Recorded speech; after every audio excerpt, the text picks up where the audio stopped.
We know the danger, but we want to keep on reporting.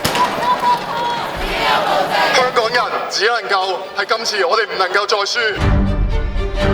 Police have relaxed their guideline for using live bullets.